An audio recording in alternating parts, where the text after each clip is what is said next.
The mysterious, the macabre, the out of this world. The following are real people. They have real stories, and they've had real encounters. Here tonight on Newsworthy, two words and two question marks.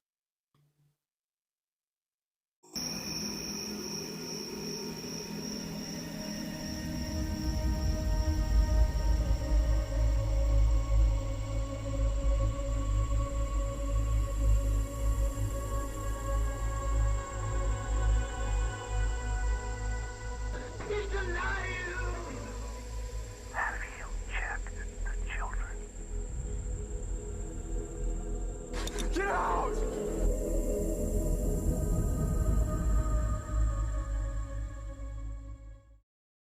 Tonight, Jerry talks with Debbie and her encounter.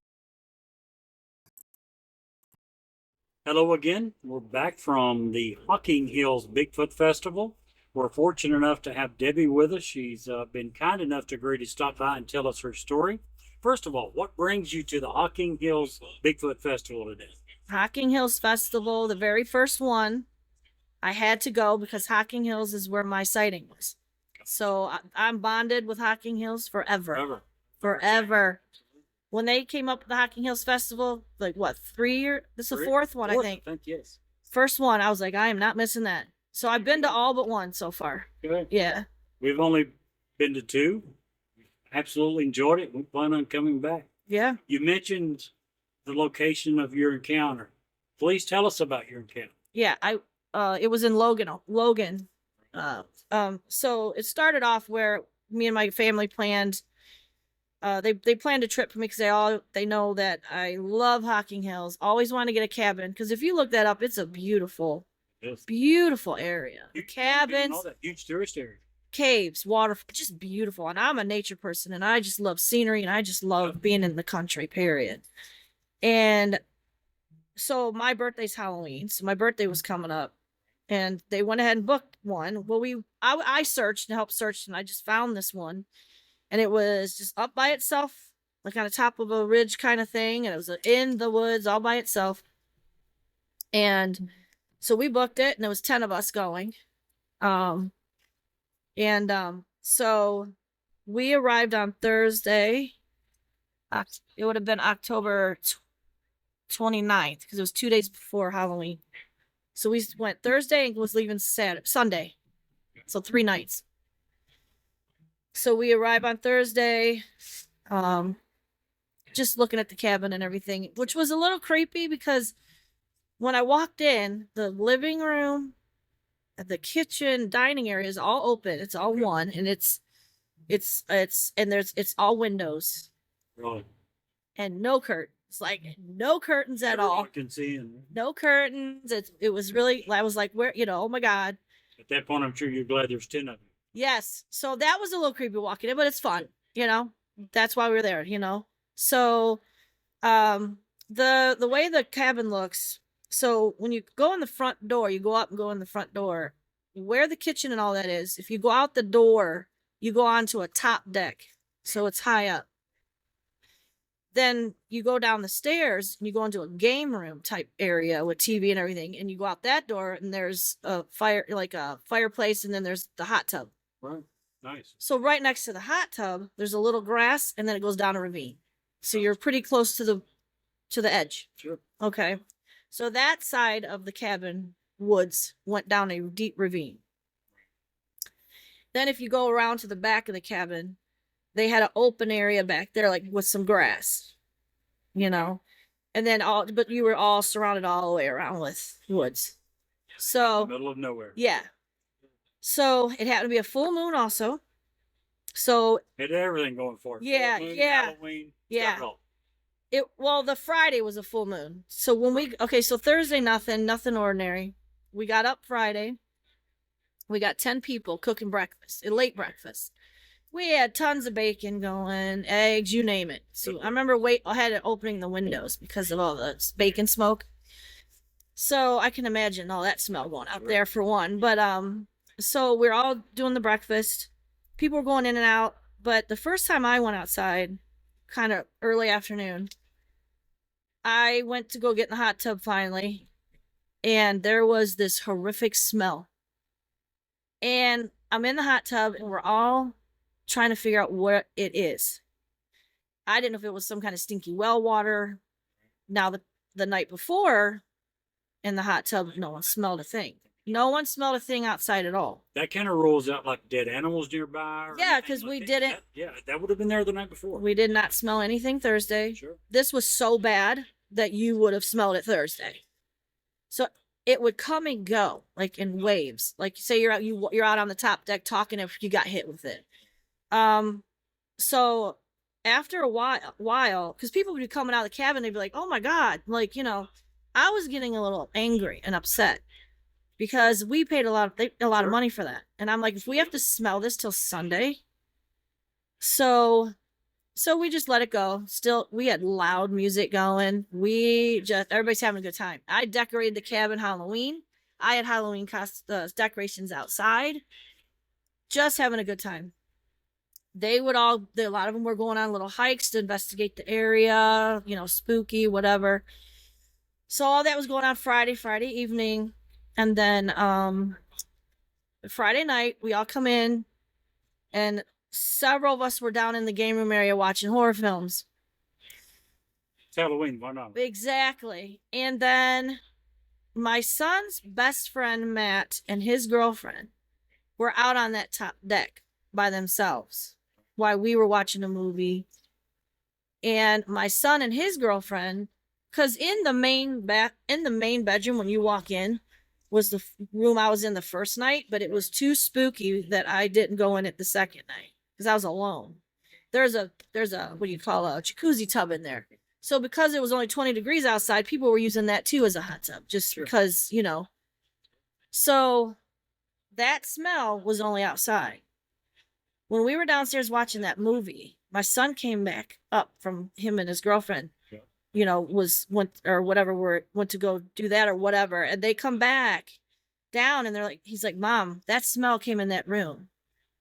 And he goes, we sure it ain't something to do with this water, right? And all day long, people were jumping in and out of that thing. I was in it.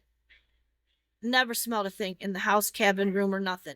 Now that room, the ground level comes down on the one side of the cabin, right up to the window. And then what's creepy about that room is when you walk in, there's a door next to your bed. So I'm like, you open it and you step out into the front of the cabin. There's a little porch thing and you step right out. I didn't like that right next to my bed. So then you go into the bathroom. You had your own bathroom. There was a door in the bathroom. And I said, we open it. There's a big cellar right in front of and it went into another little room. It went right to another locked room. And I was like, okay, now this is creepy. So it was so creepy.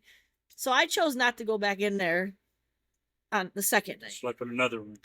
I went upstairs with my daughter's best friend, Tanija.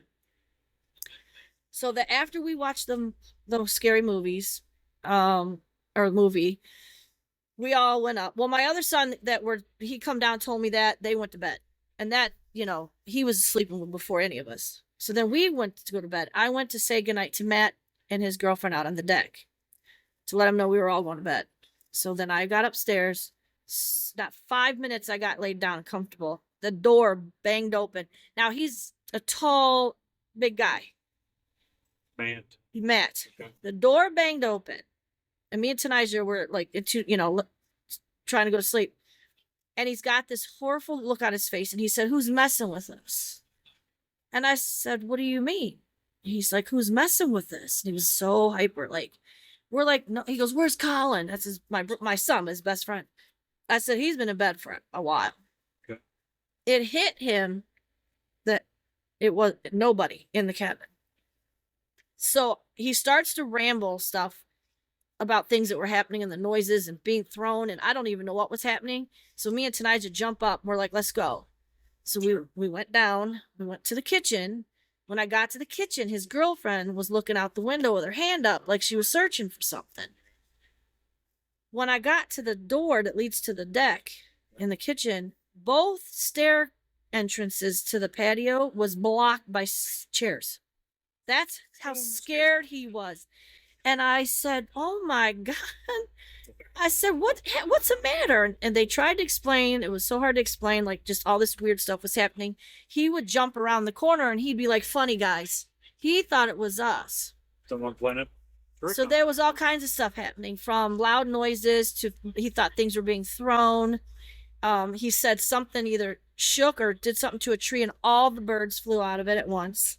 All kinds of things were happening. They couldn't explain it. They didn't know what was going on.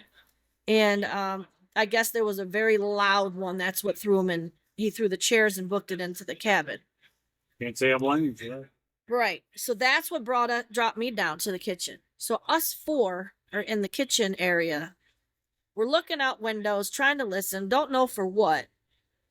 I said, let's turn the lights off. Now, I told you in the back of the cabin, that grass area, full moon lit it up. It was like someone had a spotlight on it. Sure. I said, let's turn the lights off in the cabin because we had glares on the window. And plus I just wanted to see, just black it out. Right. As soon as they got that stove light off above the stove and it went black, I hear Matt's girlfriend say, "There it is." So when I looked up out the window, and it had some like trees in the way, so you could see though, whatever just came out of that ravine was low to the ground. So I needed a better look. So I ran to the kitchen window, and there's a window below above the sink. I had a straight shot of this thing, like straight in front of me.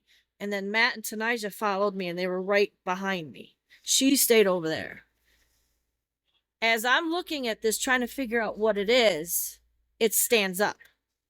I mean, it was like in slow motion, watching this thing keep going and going and going and going. And I ain't exaggerating how tall this thing was. So it goes from low to the ground all the way up. And then it's just standing there. The shoulders was like two big guys on each side. Okay? It was a monster. I'm staring at this thing. Then what got me the most is I'm staring at this thing. I hear Matt, the big guy, he's bouncing around behind me. "Do you see that thing?" Then I hear Tanija, who's a skeptic, say, "Do you see the shoulders on that thing?" So I knew they were seeing what I was seeing. Yep. Obvious at that one. So I'm standing there in shock. Then, just like you, just as calm as can be, like they do it every day, he just calmly started walking right towards me. He was coming right for me. So as he started taking those steps and swinging those arms, and I saw that in the moonlight, I saw his fingers go below his knee and started making those steps, walking straight for me. I freaked out, started screaming, "He's coming for the cabin." And I turned. He heard me.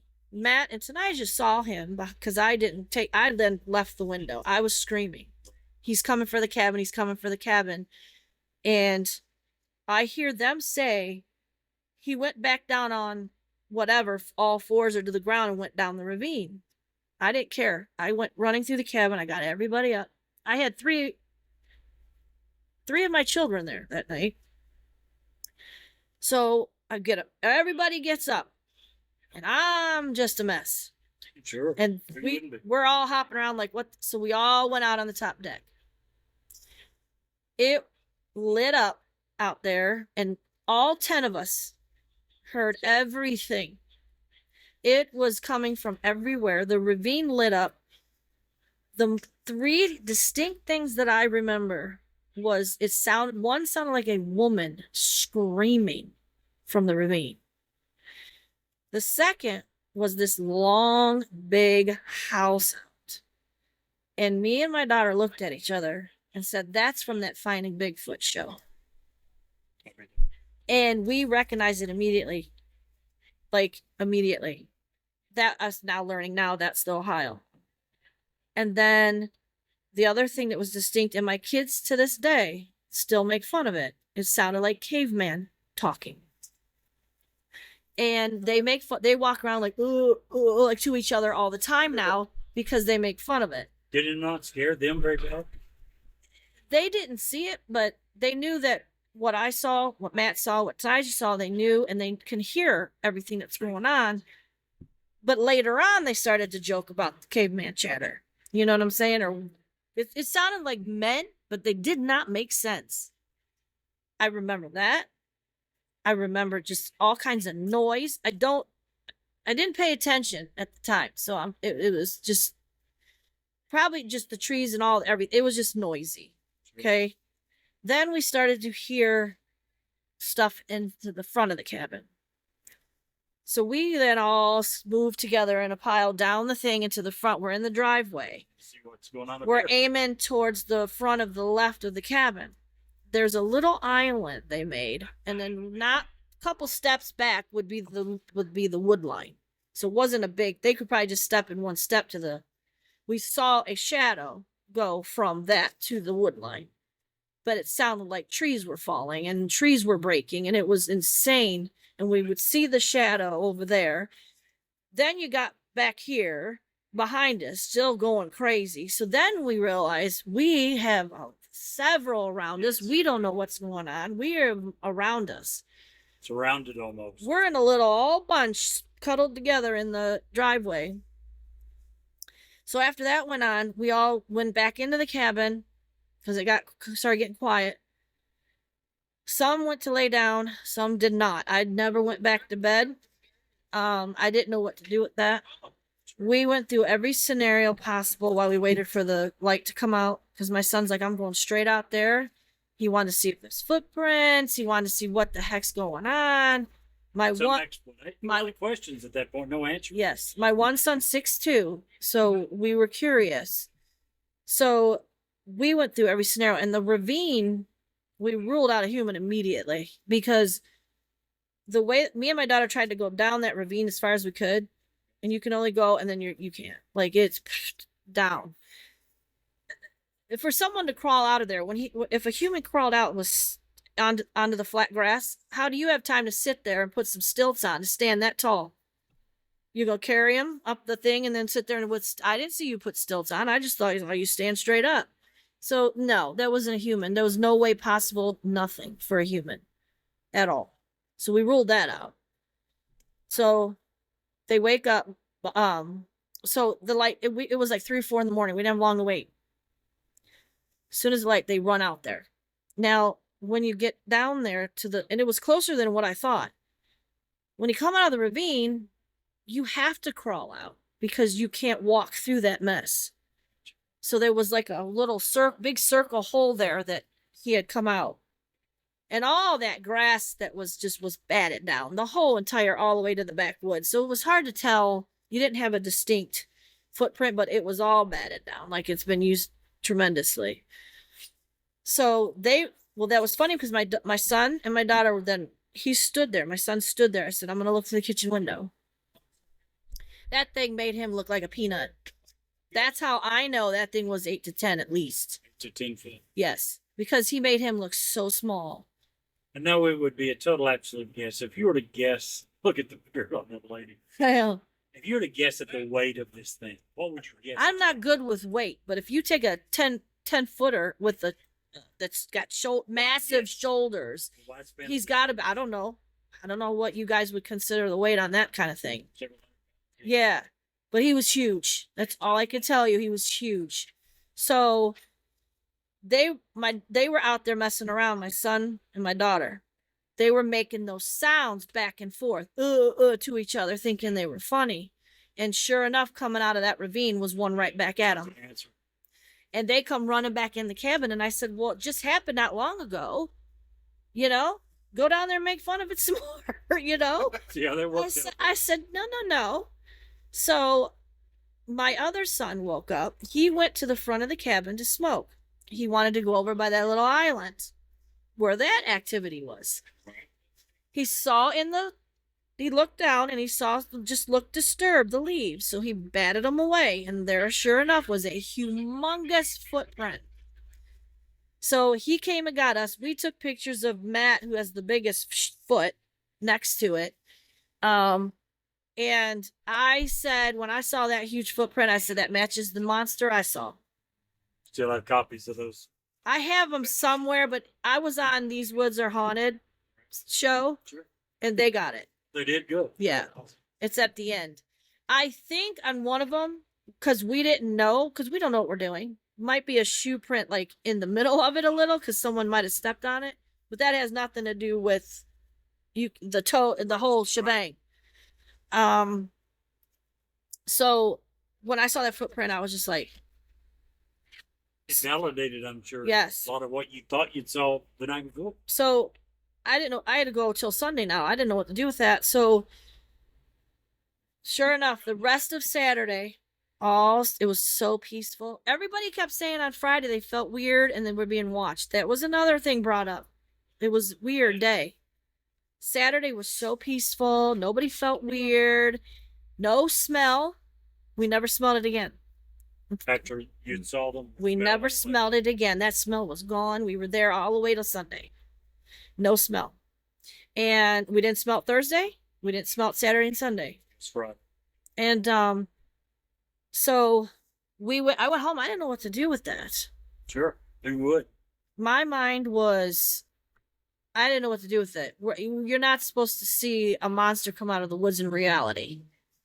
To be real.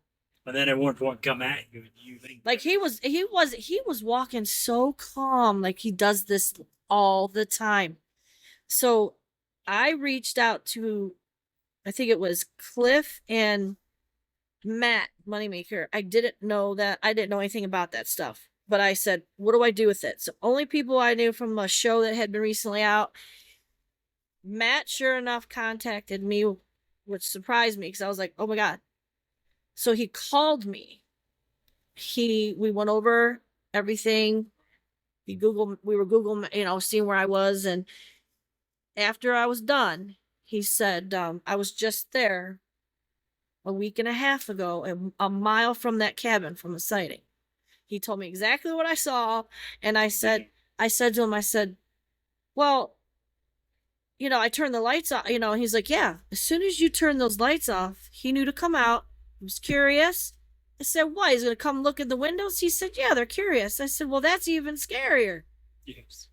And, yeah, so he said that, they're curious, and I said, you know how many people probably get watched at Hocking Hills and places like that in those cabins and don't know it? We wouldn't have known it. Sure, how would you? The only way we would have known is one of us saw eyeballs in a window, because we wouldn't have known. And he was coming straight for that cabin to right for the windows, man. Can't imagine the feelings And you must have went through it. And people think I'm crazy because then I wanted to go back out. I'm like, listen, I had to get over the fear though, because I've been working on it. I know how big they are. So I'm just intrigued. I want to know everything about them. I'm not out there to prove. I'm not out there to prove it. I know they are. I saw it. I already know what I saw. I'm just curious about them, Sure. So, I'm not out there to go, oh yeah, I'm out here to prove them, catch one. No. So that just started my road down that path, and I haven't stopped. And we've had things happen at Salt Fork, me and my daughter, and she's right there next to me with it. Things have happened with her. So yeah, just that's what got me in this whole thing. You mentioned that you went back out. Have you ever been back to that cabin? Yep. Really? Once. Well, you know what we did? We didn't really stay, but we went up that driveway and sat, like at 2 a.m. It was the Hocking Hills Festival. Okay. I wanted to go in the woods somewhere. We didn't know where to go. I said, let's go back and sit in that driveway thing, because it's like a road. It's so scary. You can sit there, it's pitch black. We had a couple things happen that was weird. But it took me a while. If I'm out with somebody, or I'm out in the woods and I hear it and I think it's kind of close, I will freak out and I'm gone. Right? They finally got me to calm down. My daughter's like, stop running. Right? Sure. So I've been working on it, and so even if I think they're right there, I'm fighting it. But I think it's because I know how big they are. I don't think people realize how big they are. And that coming out okay, so for example, I was sitting at Salt Fork and everybody went, had broke my ankle, so I couldn't really hike. So everybody took off, and me and this one girl, she didn't feel good. So we were sitting there, and I said, nah, I'm going to tell you right now, we're going to start hearing stuff because we're left alone at the whole camp thing. You had faith in. I know in one by yourself or twos is when you're going to have something. You start having three or more. Well, the one time there was a bunch of you in the cabin, so not always, right? Sometimes when there's several, it might happen. Well, they thought we were all sleeping. True. Very true. And they do the same thing at Salt Fork. They've walked out when they hear me snore. Like when they know you, when they're snoring, Right. that's when they'll take a step. So they're smart. So, yeah, I'm working on the thing, but I was sitting at Salt Fork with her, and I'm looking at somebody's camper, right, in the moonlight, and the woods was right there. And in my head, when I hear the cracking going on or a tree break, I look over there, and all I see in my head is if that thing stepped out, he would tower over that camper, and that's freaky. Very. So that's what I'm seeing, and the girl next to me might not see that because she doesn't know how big it is, but that's why I freak out. I can certainly understand. I feel calm because I'm telling you, the thing could have took us all out. So you don't feel like it meant harm to you? No, not at all. And we were surrounded. That helps make it a little easier to go back out and. Yes, and the things that I've experienced since is the same kind of feeling. I'll be darned. I think they're very curious about stuff, and yes, and don't get me wrong, there's all bad apples out there and everything. Bad apple, and maybe certain areas have more, but I don't think in Ohio so far in the areas I've been around, I don't think they are. I'm sure in the years since this has happened, you've probably told the story several times. You may have come across skeptics. What do you say to those skeptics? Are you telling the story? Oh, I have family members. I have to see it to believe it. I said, well, I know. Because I'll tell. I will tell. And I'm one of your loved ones. You should believe me because you know that I'm not a liar. You know that I'm not this. You know I'm not crazy or nothing. You know me. I really don't care. Like, they have to experience it themselves, and the only way they're gonna is if they get a shocking visit like I did, or if they're out in the woods doing something. But all I know is nobody, skeptic or not, can sit here and I know he's real. I've seen him. You'll never convince me otherwise. I know what I saw. I had 2 other people that saw him with me. All 10 of us experienced the rest that you can't explain. The noises and everything that we heard is unexplainable, and it all goes together in a puzzle piece. Once I saw him, it all fits together. But the skeptics, I got a bunch of people that say, well, I got to see it to believe it. Well, guess what I did? I did see it. Yep. My response. Yep. And you know what? That makes sense, right? Anytime we actually experience something firsthand, it's going to change your perspective forever. Hugely. Yes. You went through it, so changed me completely, and now I just have I have a huge Bigfoot family, I call it now, and love them to death, and just a whole new world and different and people. Oh, I love it. Very nice. Debbie, thank you so much for stopping by and sharing your story with us. I appreciate it. Thank you again, and you have an awesome day. You too.